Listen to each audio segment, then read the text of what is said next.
All right, so let's move to this issue now, and it's a big one because tomorrow we're expecting an interest rate hike. We've just heard that our inflation rate is at 5.9% and money's almost too tight to mention. Today, the Finance Minister delivered his budget speech remarks to Parliament. Minister Enoch Godongwane said this year will contain many obstacles and will require great resilience and tenacity to spur economic growth and overcome poverty, inequality and joblessness. Let's discuss this now with Dr. Mampho Modise, the Deputy Director General in the Department of Finance. And thank you very much, Doctor, for joining us this evening. So the Minister in his speech spoke about these hard choices, difficult decisions that have to be made. It's not the first time we've heard this from a Finance Minister.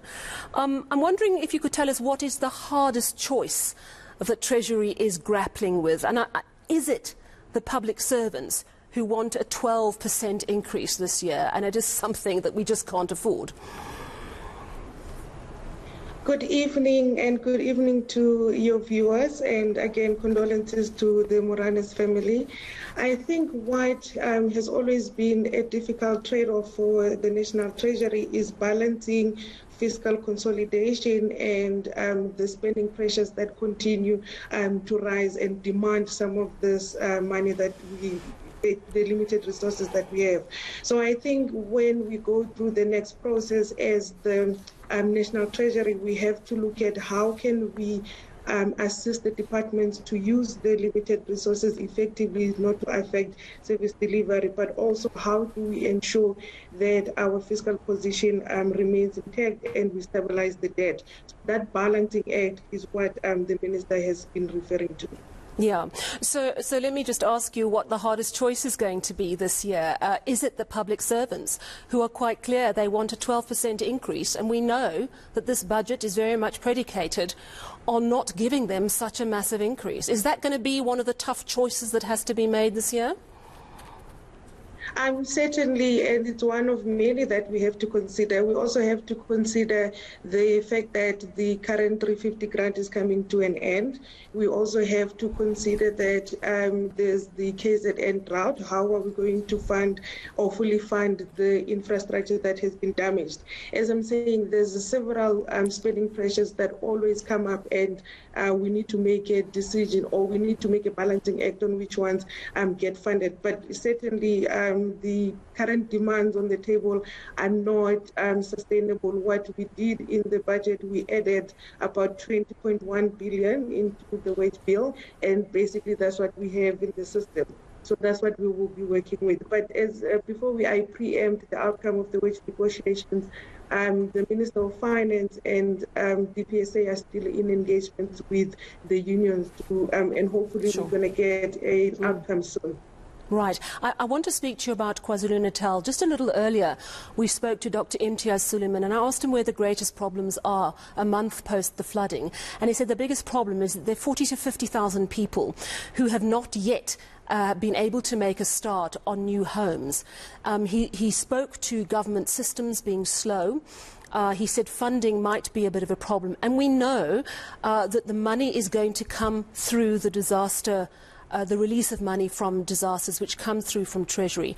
There has been confusion about how this money gets through to KwaZulu-Natal. Is there a logjam in the system? Why hasn't money flowed through into the structures on the ground so that people can start rebuilding their homes? It's quite surprising that there's confusion, because such a disaster, it's not the first time we have these disasters. I mean, it's not the same as COVID. We have legislation that guides us on how to respond to a disaster. So, for example, we have what we call the Division of Revenue Act. This was passed in 2021, where it makes provision for funding that can be used for disasters. It basically allocates disaster money. But the problem is, it seems the money's not there, or is the money going to flow through soon? What is the problem? The money is there. The responsible departments just need to use the respective legislation to implement.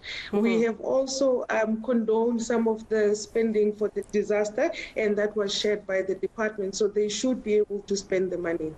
How much concern is there that this money is going to get fleeced? I mean, I'm concerned that the red tape and the caution about keeping corruption out of the mix is actually going to slow things down hugely. The implementing agent remain responsible and accountable for the funding. We have implemented, or we're trying to implement, the reporting structure, and the Auditor General is doing lifetime audits. So we think with those measures, the department will be able to spend while we're still looking at ensuring that the funds are not misused.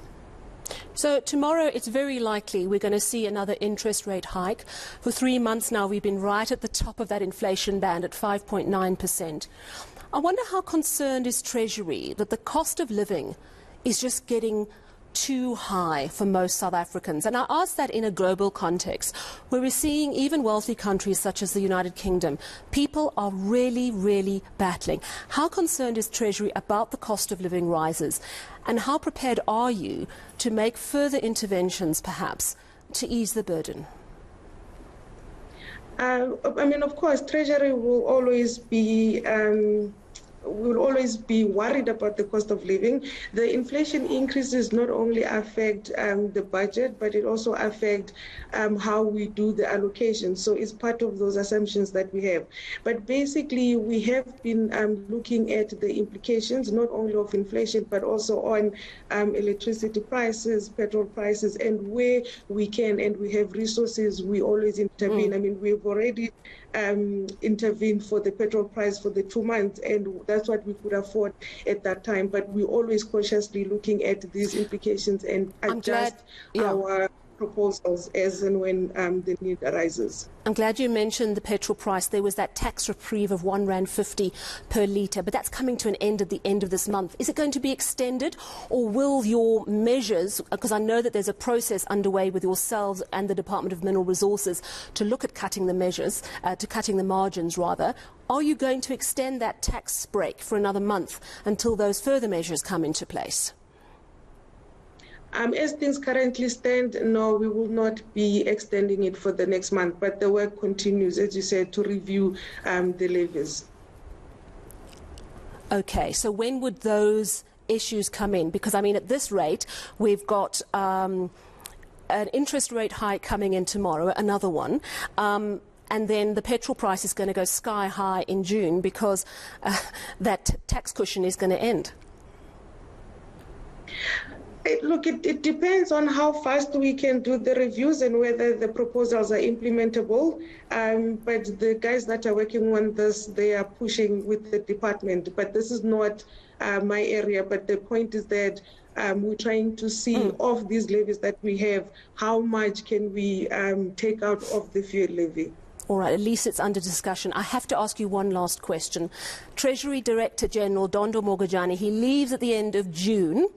As a Deputy Director General, have you thrown your hat into the ring for his position? You'll have to wait and see. Ooh, okay, we'll certainly do that. Perfect answer. Thank you very much for your time this evening. Dr. Mampho Modise, she is the Deputy Director General in the Department of Finance. We'll wait and see indeed.